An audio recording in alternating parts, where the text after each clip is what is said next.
The fundamental point with content marketing is that we're not creating content in a vacuum. We're not the only one creating content. We're at a point where everybody embraces content marketing now. We're not the only ones creating content.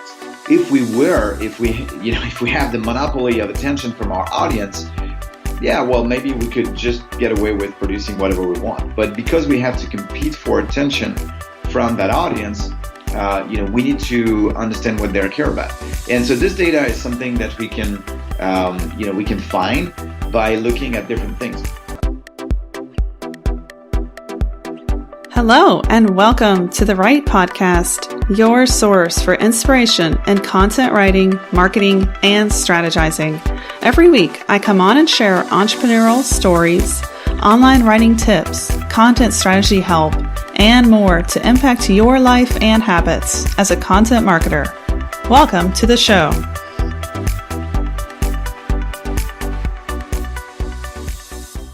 Welcome to episode 32 in the Right Podcast. It's your host, Julia McCoy. And before we get into today's show, which is all about content intelligence, the future of content, how robots are taking over the scene, and more, with an industry thought leader, Guillaume Decugis, I just wanted to spend a few minutes briefing you on what's actually going on with my show, The Right Podcast. And by the way, thank you so much if you're tuning in right now. That really means so much to me. I want to make a quick shout out to Devin Williams, a listener I heard from on Instagram a few weeks ago, who also featured me on his blog as a top 3 entrepreneur to follow. Thank you so much for that, Devin. I really appreciate it. That really means a lot to me.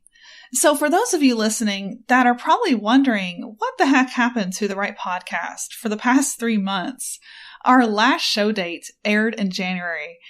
Well, if you know me by now, you know that I take on gigantic projects and I finish them in a short amount of time. You can catch my episode 30, my story on productivity, for more about how I've been able to do that. But one of my biggest reasons to complete these projects is focus. So I turn off everything else and I literally focus. So my productivity hacks really allow me to get a lot done, but nothing else works as much as just putting your head down and focusing. So in the last 3 months, what have I been doing? I have been focusing on scaling strategically with the course that I launched in September last year, the Content Strategy and Marketing course. Now, this course is huge. It's over 70 videos. It's a 6-week intensive curriculum. It's really a one-stop guide to the industry for people that are newer to content marketing, or maybe they've been doing it a while and they just aren't seeing results. So my goal in scaling with this course is 100 students a month by the end of this year. A huge goal, right? We just passed our 60th student last weekend, which I'm super excited about. Teaching my students what I know in this industry has really been one of my most rewarding projects to date. So I decided this January to really scale and make that number, 100 students a month, a real goal. To do that, though, I really needed to create an amazing piece of content in an audio-visual format. So for the last 3 months, I've been wrapping up my first ever on-demand masterclass, which I'm super happy to share is available right now. And in this 60-minute class, I am teaching the 6 cores of a profitable content strategy. It's completely free. That's right, no cost. You can sign up and you can actually get a day and a time that's convenient to you to listen to this class. So it's at contentstrategycourse.com/masterclass. And again, that's contentstrategycourse.com/masterclass. It literally took me the past 3 months to put together over 150 hours of work. I researched and wrote all the copy for about 160 slides. I had to learn new software, set up the tech. That list goes on and on. But so far, I'm super thrilled with the results. This is definitely one of the top 5 pieces of content I've ever created. It's literally, I'm so excited about it. Okay. Now that you know what I've had my head down completing for the last 3 months, let's get back to the show. Welcome to episode 32 in the Right Podcast. Today, I have Guillaume Decugis with me. He's the founder of Scoop.it and the creator of new data intelligence tool for content marketers called Hawkeye. Guillaume and I have been friends for years, and I absolutely admire everything he does in our industry. What's interesting is he is an engineer that was taught at Stanford University turned content marketer. So Guillaume's company, Scoop.it, is a leader today in its space, helping millions of professionals and hundreds of companies publish and share content. And Hawkeye, Guillaume's new tool, was launched late last year. I've been an avid user of this tool since beta launch. I absolutely love the insights that Hawkeye gives on content trends. So I'm really excited to have you here today, Guillaume, talking all about content intelligence. Hi, Julia. Thanks for having me. I'm super excited to be here as well. Looking forward to a great conversation. Awesome. I love how far back we go and how that started. I think we were just talking about this not too long ago, but I think we first corresponded on Twitter maybe 4 years ago. Yeah, I think that's one of the things I like about content is it, helps create relationships, right? I think we so true. We connected online through Twitter and some content commentary or something like that. So that's what I like about content. I think it's it's some of those examples I use constantly when I talk to people about what you should try to achieve with content. It's about building those relationships with your audience, right? Yes, that's what it's all about. Relationships. I love that. So today's topic, content intelligence, is still, I think, a fairly new topic for many content marketers, especially those emerging into the space and just breaking into the data intelligence, that technology factor in content marketing. So I think before we go any further, Guillaume, could you tell us more about what content intelligence is? Yeah, so the way we define it is that we define content intelligence as technology that provides data and insights on content to increase results from marketing. Now, let me maybe explain why we're at this point where we have to have content intelligence. So the background is that marketing with the whole digital revolution was supposed to be a lot more predictable, a lot more data-driven. The thing is, with everything revolving around content, we fundamentally changed marketing. And there's a sentence that I like is that content marketing is the only marketing left, right? So that's a quote by Seth Godin. And so content is fundamentally a creative act. But what we're starting to see, and the reason we started to talk about content intelligence and started to work on content intelligence, is that even though content is fundamentally something creative, it needs to be driven by objectives. It needs to be driven by knowing your audience, knowing what topics resonate with them. And we felt there's a need to get more data and more insights to guide that creative process.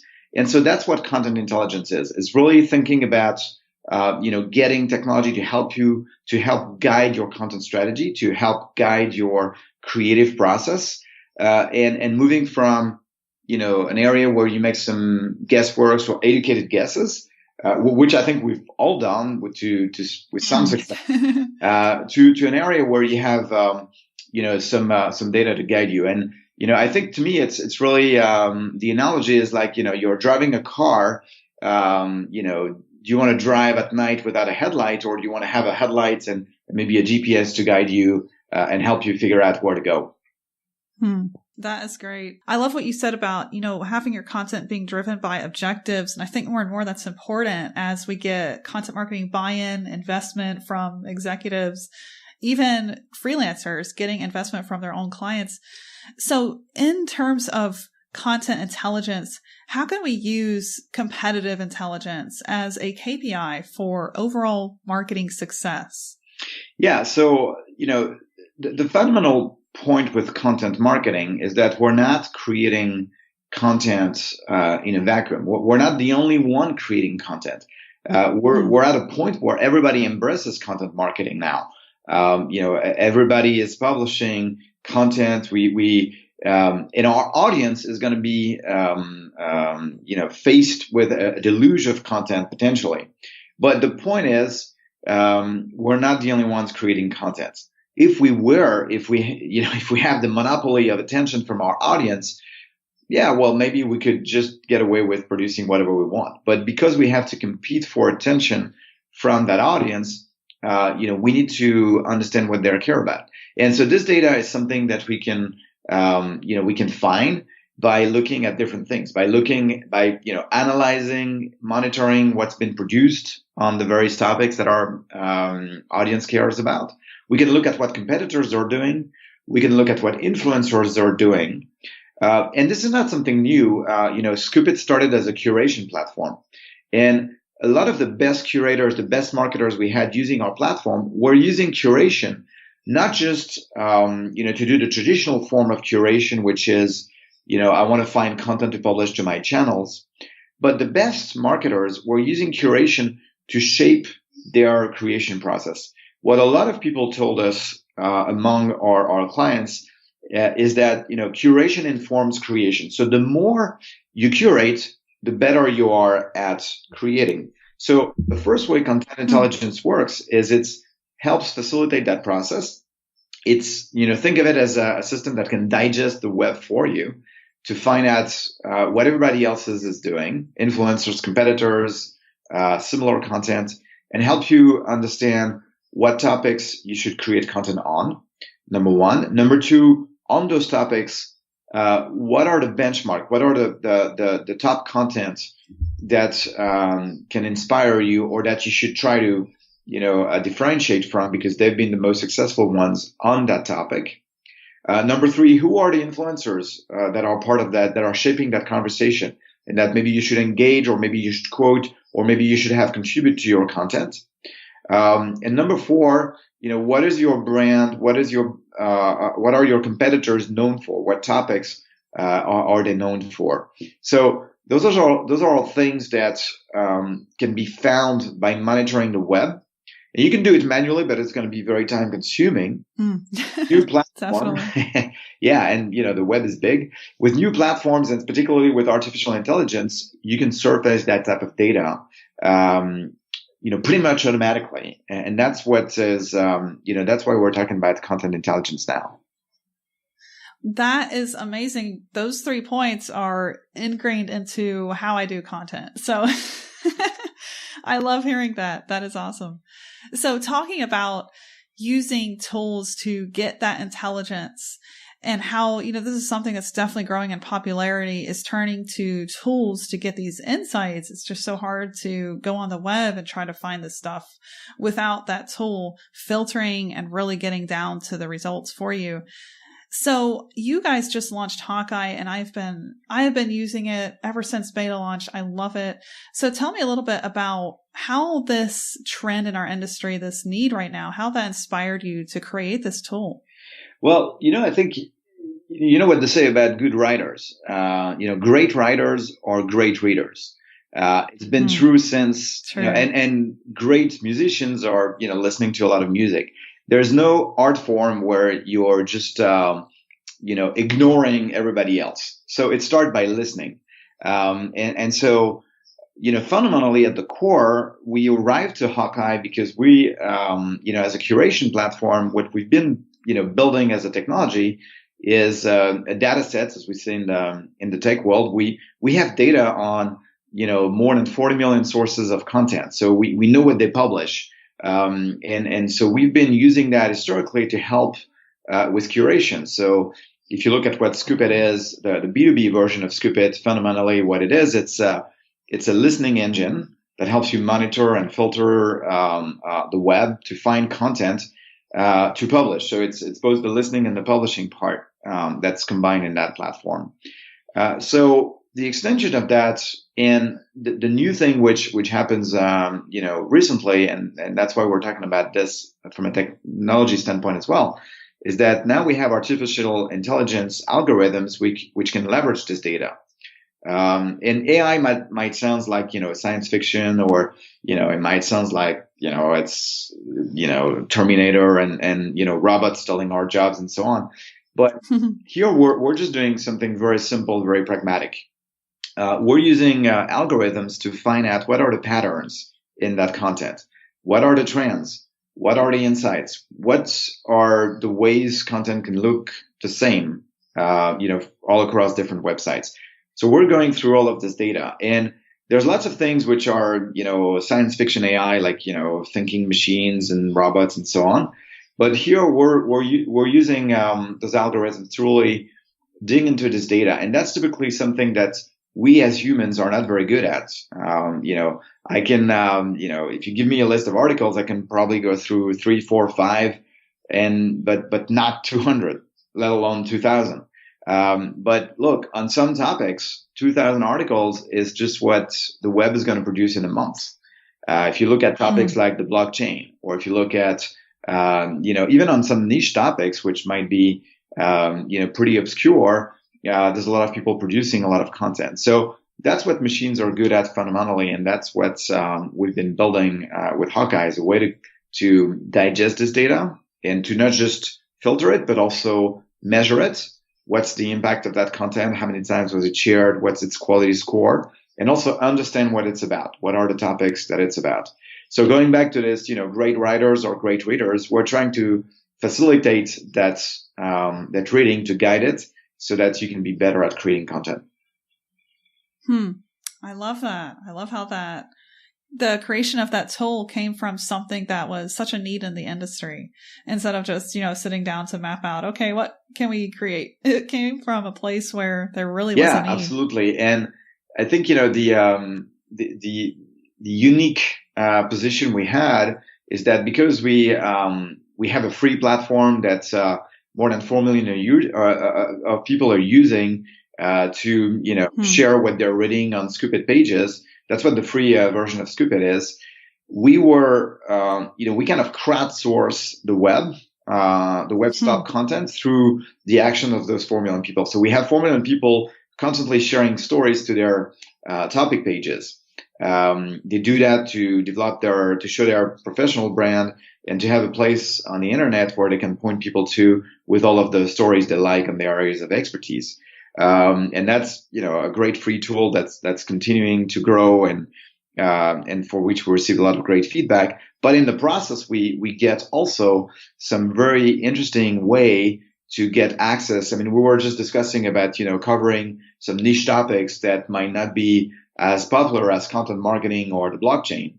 Well, if you want to go on a niche topic, you need to analyze maybe some blogs that might have maybe 200 readers on a monthly basis. But for those 200 readers, this blog is very influential. So going for the long tail of content sources was very important to us. And that's what we achieved with our curation platform and this technology. So it was only natural that, we brought in the intelligence part to derive some insights. Definitely. That sounds like such a natural progression. Well, I think you already mentioned this in what you were just saying, but one area that I also really love in Hawkeye that I think is just so important to anyone's content strategy as we plan our content, map it out for the next month, that actionable area, that time in our day when we're planning our content topics. So the topic area in Hawkeye, and really just looking at topics in your industry, I think that Hawkeye gives us really good data on this specifically. I use this all the time, looking at the amount of content that's created for a topic. And then the popularity can really get us to a place to where we can find topics that may have a low count of content created, but a super high popularity score. And I think that changes really fast. The shares on content, new content topics, everything evolves so fast in our industry that content metrics change so much. That's why you have to consistently be doing content intelligence research. But along that, what else would you add there with researching topics and how that can really get us some great insights as to what to write on? Just some really practical topics we can create. Yeah. So at the core, what Hawkeye is capable of doing is it's capable of looking at content that's been filtered according to certain rules. It could be what your competitors are producing, or what those top, media outlets are in your industry are producing, or what you've been producing, or what's been producing that mention a certain keyword, plus, many combinations of that. But the important thing is that what Hawkeye is able to do is it's able to use what we call natural language processing, which is technology that mimics the understanding of the human brain. I say mimics because I want to stay humble when we talk about AI, but it's finding what this content is about, and it's finding that at a very efficient scale. So it's capable of taking 20,000 articles and telling you those 20,000 articles, I found 12 topics that are meaningful for which there's some content that looks similar. Now, the important part for the marketers, like why is it important for marketers?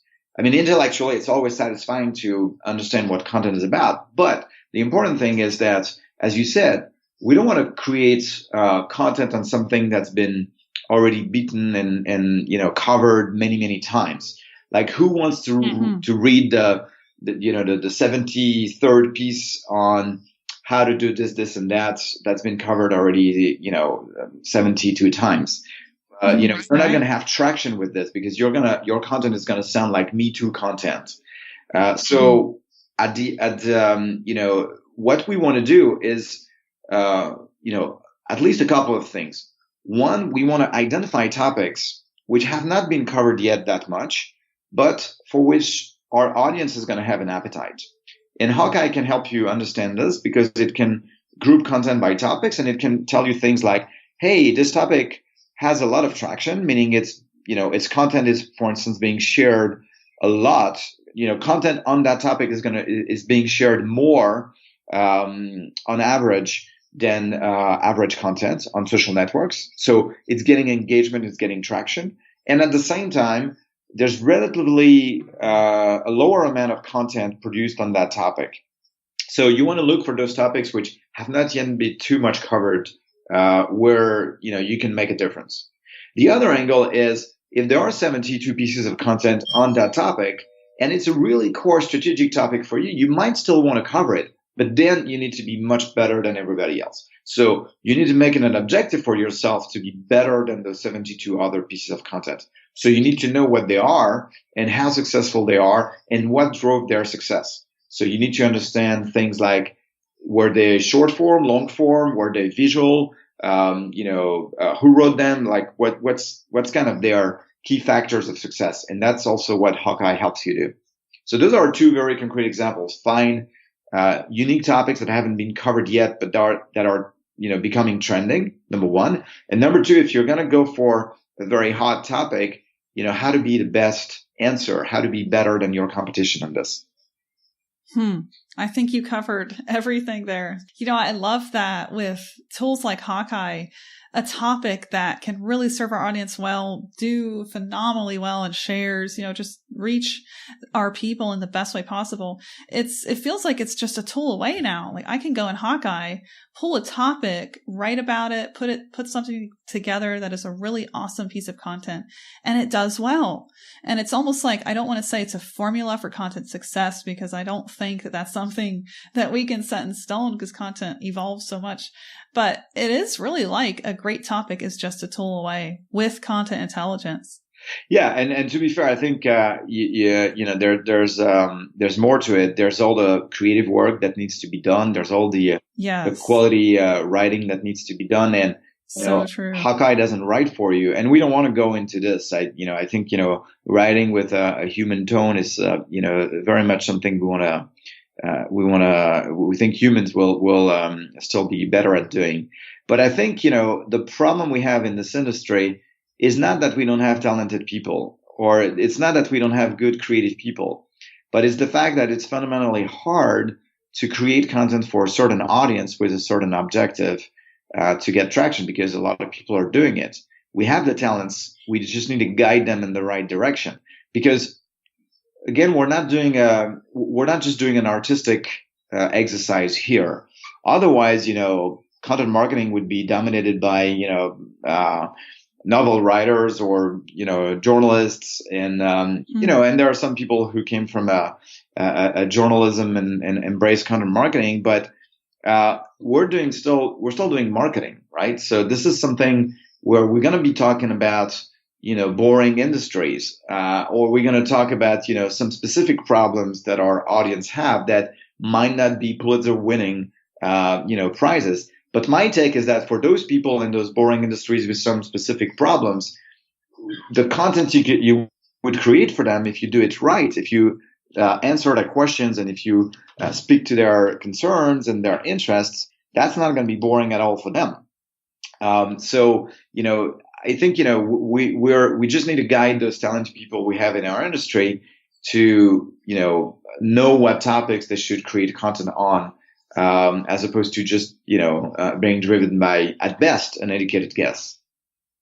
That is so true. And it reminds me of how much, I still think in our space in marketing, there's a ton of marketing. It's never been this saturated. It's going to continue to get more saturated. But what's interesting is there's still not enough good marketing. And I think there's so much room for both of these two things, content intelligence, making sure you have your objectives, your strategy. And then on top of that, the creative side, creating really amazing content, going super deep into that creative zone. How cool can we get with our content? How can we stand out above everyone else? So I think that it's great that there's still room if we can really key in on both of those areas to produce something great. Yeah. And, I think there's been a lot of talk last year about artificial intelligence. Yes, it's been hard, right, to not be reading stuff on AI. And I think a lot of people have been, exaggerating that trend by saying, okay, the robots are going to come for your job. And I think, we've read a ton of articles on this. That would be, to me, a topic that's been exhausted last year. I think a lot of media publications were like, hey, robots are going to take that many jobs. And, yes, some robots are going to take some jobs in manufacturing and so on. That's not, not true, but it's not going to take, the jobs away from, creative people or skilled people. There's still going to be strategy. There's still going to be a lot of things. So I don't think, content marketers are going to be replaced by machines. And I think, however, that smart content marketers are going to take advantage of this data by using AI technology to make sense of it and be empowered. And I think in a lot of industries, we're talking marketing today, but I think it's going to be true in medicine. It's going to be true in law and, in a lot of different fields. There's going to be a shift. Just like, 20 years ago, we had to learn to work with a computer and be empowered, and it was a little scary, and there's been a lot of questions around us. We're now living in a world where there's a lot of data out there, and AI is the way to make sense of this data and be empowered by it, as opposed to staying in the dark. And we don't have the capabilities to absorb and digest millions of data points. So we're blind to this data. We're like some animals can see colors. Well, it's the same for us with data, but we can use AI to get some, extra sensorial capabilities, and in a lot of fields, that's going to make a difference between success and failure. It's going to be being able to get that extra sensorial capabilities. Yes. Well, last year I wrote a 2-part study for Content Marketing Institute on AI and the writer. And that was something they asked me to explore. The first draft didn't cover enough, so they had me to go even deeper. And it turns out there's over several million articles that are being written per year by robots. There's a program called Wordsmith by the Associated Press, and it starts at, these programs are expensive. To build your own intelligent software that writes content starts at $100,000. But that's out there, that exists. But like you said, there's still so much room. And this is what I found out in my study, that all these scientists that put the software together, they still said there is room for the human writer, because what the software does is it creates journalistic style articles. So it creates like a 200-word news piece on a sports team. And that's the limit right now. So that's being written in droves, but what's not being written is this really creative, in-depth content that succeeds in content marketing. And that's where like we as humans still have a chance, and we're not going to see our jobs taken over by AI, just like you said. And then bringing in, embracing AI in our content marketing. That's such a good point. I think that is more important than ever. Yeah. And I think, a lot of the conversations also, the way I summarize this thing about, automated writing, which is true. I mean, it happens in news and sports and finance. I think a lot of people are being confused because we often confuse content and content marketing. So robots right now are capable of producing content. They can produce financial news. They can take a financial report from a company and turn that into an article. They can, take some information on the Super Bowl and turn a write-up on what happened at the Super Bowl. So machines can do that, and they'll be able to do that better and better. But that's content. That's not content marketing.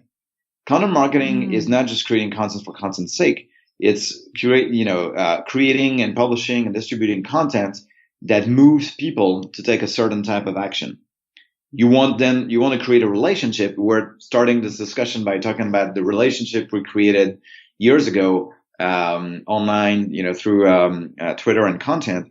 That's the kind of thing you want to do. So if you're a company and you have some expertise on some specific domain, you want people to understand something thanks to your content, so that they will say, "Oh, those guys look, great and expert. I should work with them." So it's not the same. And I think, that's where the confusion is coming. Producing content is not content marketing. It's not, content marketing is more to it. It's producing content that drives people to take a certain action. And that action is coming from that human touch that we're adding to it.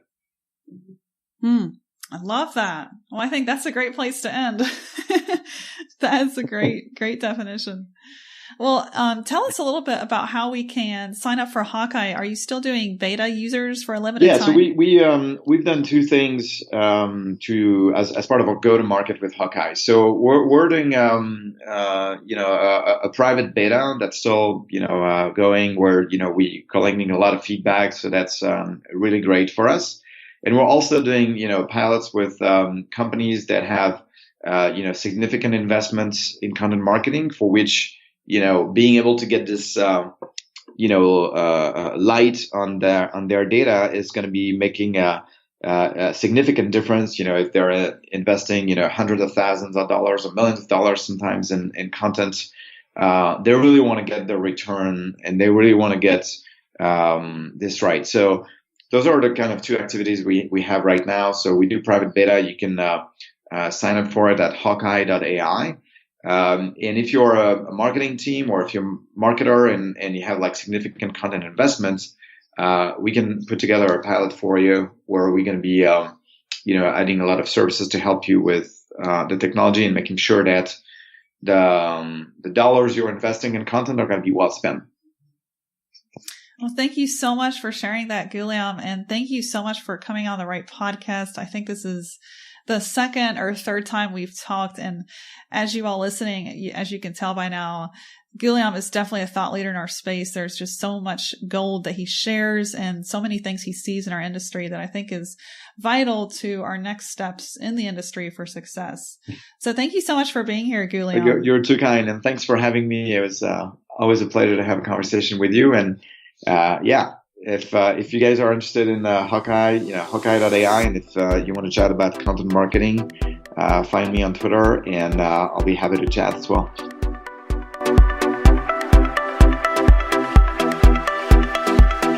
Thank you so much for tuning in to today's episode of the Right Podcast.